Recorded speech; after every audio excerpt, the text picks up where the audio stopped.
નમસ્કાર મિત્રો, વિડીયોમાં તમારું સ્વાગત છે। તો મિત્રો, અત્યારે હાલની ખૂબ જ મોટી અને દુઃખદ ખબર સામે આવી રહી છે। જી હા મિત્રો, ગુજરાતમાં દરરોજ સરેરાશ 25 લોકો આત્મહત્યા કરીને જીવન ટૂંકાવે છે, જ્યારે 3થી વધુ આત્મહત્યા કરવાના આવતી હોવાનું સામે આવ્યું છે। તો નેશનલ ક્રાઇમ રેકોર્ડ્સ બ્યુરોના અહેવાલ પ્રમાણે આત્મહત્યા માટે બીમારી સૌથી મોટો જવાબદાર પરિબળ છે।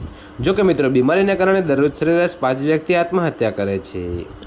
તો મિત્રો, તમને સાથે વધુમાં એ પણ જણાવીએ કે બીજી તરફ અત્યારના 30% જેટલા કેસમાં સામાન્ય બોલાચાલી જવાબદાર હોવાનું સામે આવ્યું છે। તો 2025નું વર્ષ પૂરું થવામાં હવે 3 મહિના બાકી છે।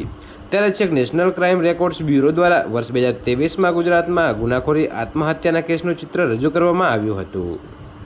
જો કે મિત્રો, આ અહેવાલ પ્રમાણે આત્મહત્યા કરનારામાં 6260 પુરુષ, 2685 મહિલા, જ્યારે 3 ટ્રાન્સજેન્ડરનો સમાવેશ થાય છે। તો મિત્રો, ગરીબીને કારણે 67 બેરોજગારીને કારણે 2007 લોકોએ પોતાનું જીવન ટૂંકાવ્યું છે।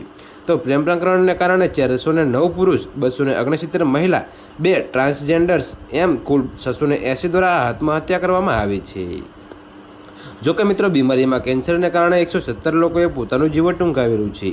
લગ્નેતર સંબંધ લગ્ન નહીં થવાને કારણે પણ આત્મહત્યા કરનારના પ્રમાણમાં વધારો થયેલો છે। તો આ અંગે મનોચિકિત્સકોના મતે કેટલાક વર્ષ સુધી નાની નાની બાબતોમાં આ પ્રકારે અવિચારી પગલાં ભરનારા પ્રમાણમાં વધારો થયો છે। તો મિત્રો, અત્યારે હાલ માટે આટલું જ। મળીશું નવી અપડેટ સાથે। અને જો તમને અમારા વિડીયો પસંદ આવતા હોય તો વિડીયોને લાઇક, કોમેન્ટ, શેર અને અમારી ચેનલને સબસ્ક્રાઈબ કરવાનું ભૂલતા નહીં મિત્રો।